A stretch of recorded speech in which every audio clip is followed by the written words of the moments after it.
Good morning students. कल अपन ने बातें पढ़ी थी असमापतन की, यही पढ़ा था, आ गया होगा समझ में। आज हेडिंग लगा ले तू लेटिमर आरेख। ठीक है, अब तेरे क्वेश्चन शुरू हो जाते हैं। लेटिमर आरेख, ठीक है, क्या होता है मेरा लेटिमर आरेख वो देख। ठीक है बेटा, ये जो लेटिमर आरेख होता है ना, ये क्यों पढ़ते हैं पहले तो। ये जो लेटिमर आरेख होता है ना, पहली बात तो ध्यान रखना, ये ऑक्सीकरण अवस्थाओं के मध्य संबंध स्थापित कर किसी भी एलिमेंट्स का या उसके पास वाले एलिमेंट्स का या जिसके साथ उसका कोई संबंध नहीं होता, ठीक है, उसका अपचयन विभव या रेडॉक्स विभव उसका निकालने के काम आता है। ठीक है, ज्यादातर इसी के काम में आता है।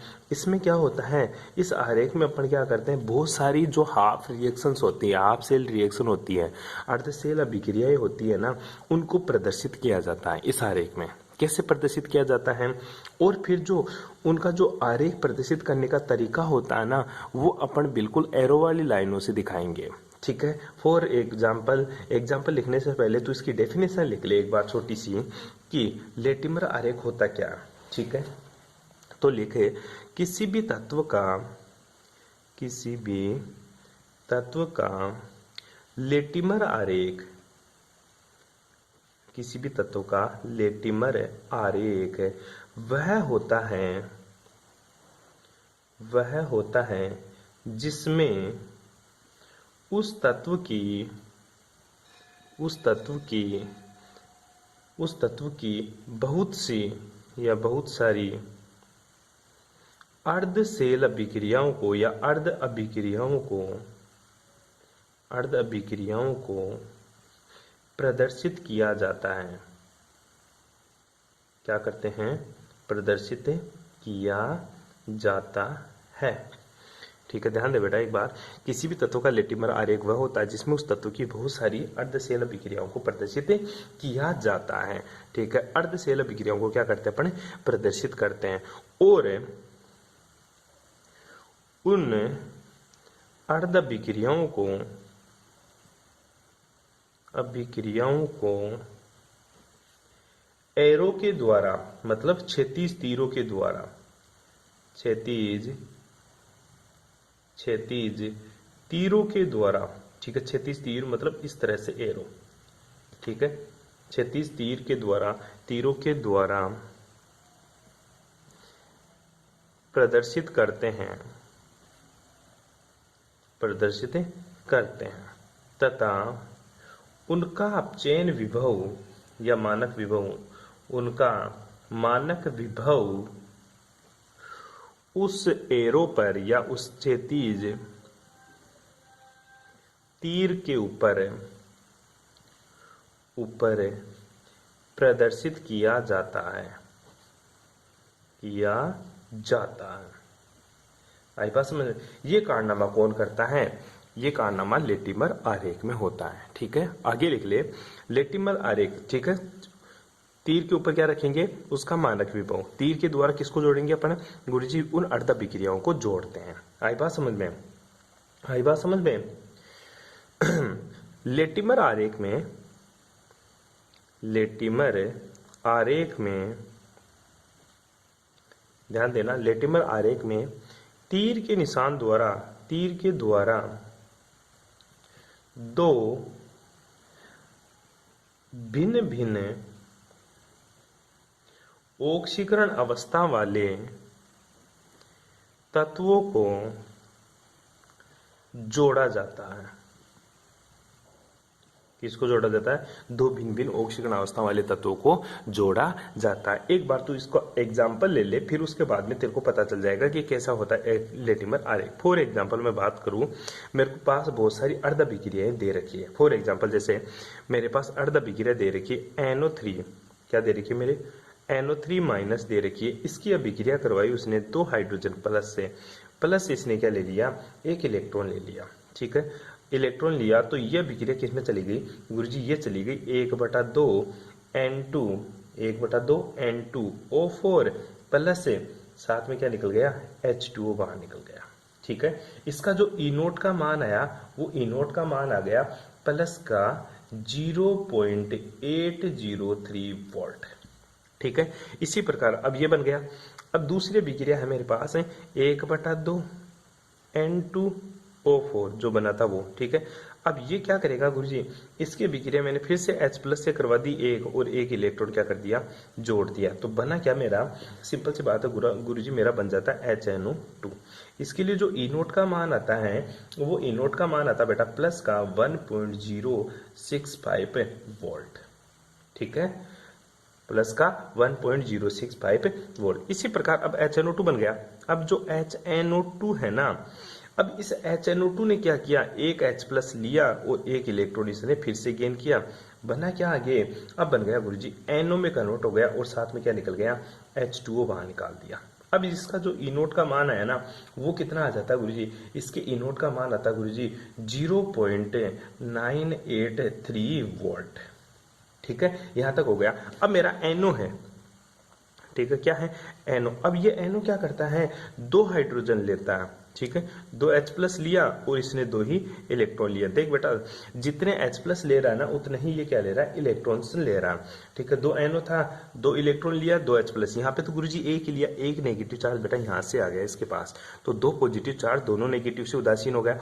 एक पॉजिटिव एक इलेक्ट्रॉन से उदासीन, एक पॉजिटिव एक इलेक्ट्रॉन के नेगेटिव चार्ज से क्या हो रहा है, उदासीन। यहाँ पे 2 पॉजिटिव है तो 2 इलेक्ट्रॉन लेना पड़ा मेरे को, तो क्या बन जाता है बेटा जी, ध्यान में देना, 1/2 N2 गैस के रूप में बाहर निकल गया, और साथ में क्या बन गया गुरुजी मेरे पास H2। इसका जो ई नोट का मान है वो आ रहा है मेरा प्लस का 1.60 या 680 वोल्ट। ठीक है, इक्वेशन कितनी है तेरे पास, 4। लेटिमर आरेख की डेफिनेशन क्या बोलती है कि ये जो लेटिमर आरेख होता है ना, ये बहुत सारी अर्ध सेल अभिक्रियाओं को जोड़ने का काम करता है। किसके द्वारा, क्षैतिज एरो के द्वारा जोड़ने का काम करता है। और जो इलेक्ट्रोड विभव होता है वो एरो के ऊपर लिखा जाता है, एरो के ऊपर लिखा जाता है। अब यहाँ पे देखें नाइट्रोजन की ऑक्सीजन अवस्था कितनी है, देख 3 दूना 6, 6 में से एक गया तो प्लस का 5, कितनी है, प्लस की 5। यहाँ पे जो नाइट्रोजन की ऑक्सीडेशन स्टेट है वो कितनी है, 4 दूनी 8, 8 को 2 में बराबर में बांटेंगे तो प्लस का 4। ठीक है, यहाँ पे प्लस का 5 थी तो यहाँ पे कितनी है, प्लस का 4। ठीक है, इधर देखो यहाँ पे नाइट्रोजन की ऑक्सीजन अवस्था कितनी, प्लस का 4, क्योंकि यहीं से आया। अब ये किस में कन्वर्ट हो रहा है, 4 दूनी 8, कितना है, सॉरी 2 दूनी 4, 4 में से एक गया तो प्लस का 3, क्या है बेटा, प्लस का 3। अब ये प्लस का 3 ऑक्सीकरण अवस्था ये किस में जा रही है, नाइट्रोजन प्लस का 2 में। क्यों, ऑक्सीजन माइनस के 2 में टूटेगा तो नाइट्रोजन भी चार्ज कितना आ जाएगा, प्लस का 2। बैठ रहा है कुछ समझ में। इसी प्रकार देखें कि यहाँ पे नाइट्रोजन की जो ऑक्सीडेशन स्टेट है प्लस का 2 है, तो यहाँ पे नाइट्रोजन की ऑक्सीडेशन स्टेट क्या है, 0 है। क्या है, 0। आई बात समझ में।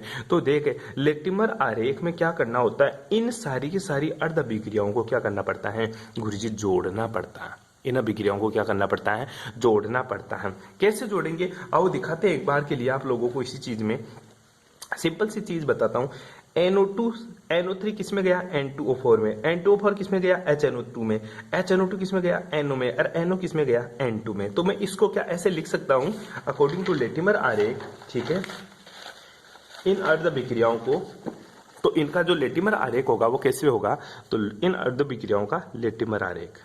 ठीक है, लेटिमर आरेख, लेटिमर आरेख। सबसे पहले क्या था बेटा, सबसे पहले गुरुजी मेरे पास NO3 माइनस था, क्या था, NO3 माइनस था, बोला था ये ले। फिर क्या लगाऊंगा, एरो, क्या लगा दिया, एरो का चिन्ह लगाना होता है सबसे पहले। ठीक है, और फिर क्या बन रहा था इससे गुरुजी, N2O4 बन रहा था, बाकी की चीज हटा दे सब। यहाँ पे जो नाइट्रोजन की ऑक्सीकरण अवस्था थी वो क्या थी, प्लस का 5, और यहाँ पे नाइट्रोजन की ऑक्सीकरण अवस्था क्या थी, प्लस का 4, यही तो थी। और जो सेल विभव था, ठीक है, वो कहाँ लगा दूंगा, ऊपर लगा दूंगा, 0.803 वोल्ट। ठीक है, एरो के जस्ट ऊपर लिखना होता है। ये इसका लेटिमर आरेख हो गया। अब तेरा N2O4 किसमें टूट रहा था, आगे देख, N2O4 पहले उसको छाप लेना फिर तभी समझ में आएगा। अब जो N2O4 था ना, वो तेरा टूट रहा था गुरुजी मेरा HNO2 में। किस में टूट रहा था बेटा, HNO2 में। आई बात समझ में। और जो इसका इलेक्ट्रोड पोटेंशियल था, विभव था, वो 1.065 वोल्ट था प्लस में। ठीक है, आई बात समझ में। तो इसकी जो ऑक्सीकरण अवस्था थी वो क्या थी गुरुजी, प्लस का 3। क्या तीर है, प्लस का तीर। अब देख आगे HNO2 किस में टूटा था गुरुजी, HNO2 मेरा टूटा था NO में। किस में टूटा था, NO में। और इसका जो अपचयन विभव था NO वाला वो था 0.983 वोल्ट प्लस में, ठीक है। और इसकी जो ऑक्सीकरण अवस्था है वो क्या थी तेरी, प्लस का 2। बेटी चीज समझ में। अब देख, अब NO2 किस में टूटेगा गुरुजी, NO2 गया था मेरा नाइट्रोजन गैस के अंदर, जिसकी ऑक्सीकरण अवस्था क्या थी गुरुजी, जिसकी ऑक्सीकरण अवस्था 0 थी। और इसका रिडक्शन पोटेंशियल कितना था, 1.680 वोल्ट था प्लस में। आई बात समझ में। ये क्या है तेरा लेटिमर आरेख है, क्या है, लेटिमर आरेख, ठीक है। तो लेटिमर आरेख के द्वारा अलग अलग ऑक्सीकरण अवस्था वाले तत्वों को एक एरो के द्वारा, क्षैतिज एरो, क्षैतिज तो एरो है, इसी को बोलते हैं क्षैतिज तीर, ठीक है। इसको अपन क्या बोलेंगे, क्षैतिज तीर। क्षैतिज तीर के द्वारा प्रदर्शित किया जाता है, जिसमें इसका रिडक्शन पोटेंशियल या फिर इसका अपचयन विभव या इसका मानक अपचयन विभव हमेशा एरो के ऊपर लिखा जाता है, ठीक है। नेक्स्ट लाइन से लिख लेना, लेटिमर आरेख में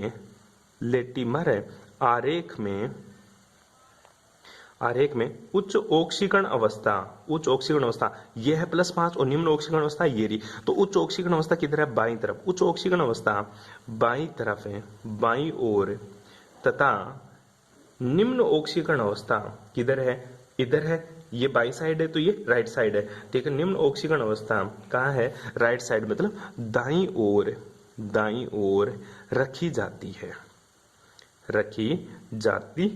आई बात समझ में। उच्च ऑक्सीकरण अवस्था तो बाईं ओर और निम्न ऑक्सीकरण अवस्था क्या, दाईं ओर रखी जाती है। कोई प्रॉब्लम रे बेटा, यहाँ तक है, ठीक है। ऐसे तेरा लेटिमर आरेख बनता है, बना लेगा ऐसे, ठीक है। कोई प्रॉब्लम यहाँ अरे कर लेगा, छोटी सी बात है लेटिमर आरेख का।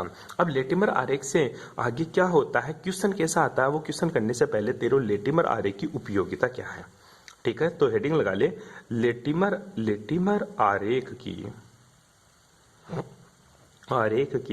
उपयोगिता।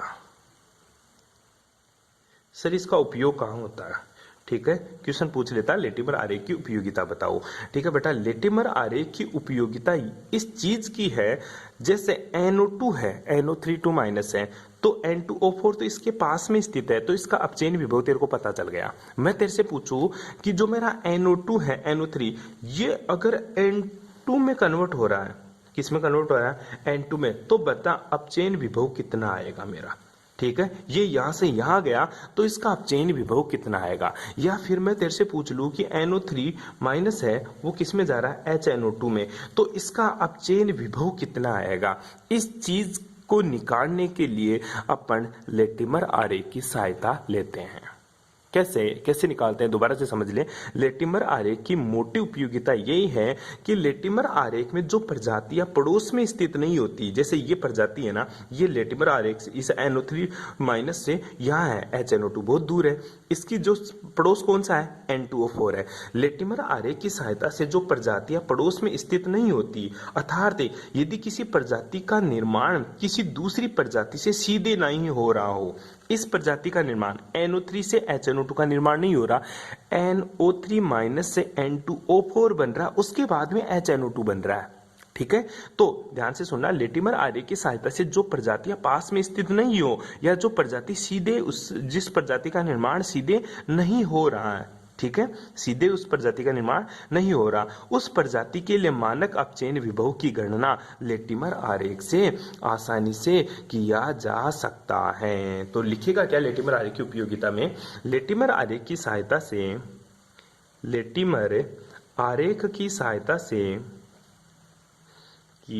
सहायता से उन प्रजातियों का भी मानक विभव की गणना की जा सकती है,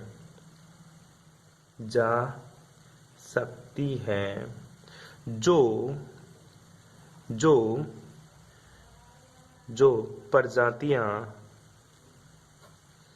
पड़ोस में स्थित नहीं हो, या यहाँ पे लिख लेना, अर्थात जिन प्रजातियों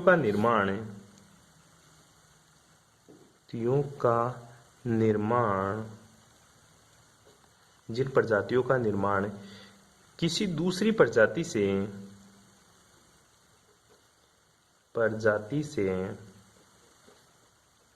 सीधा ना हो रहा हो, दूसरी प्रजाति से सीधा नहीं होता है।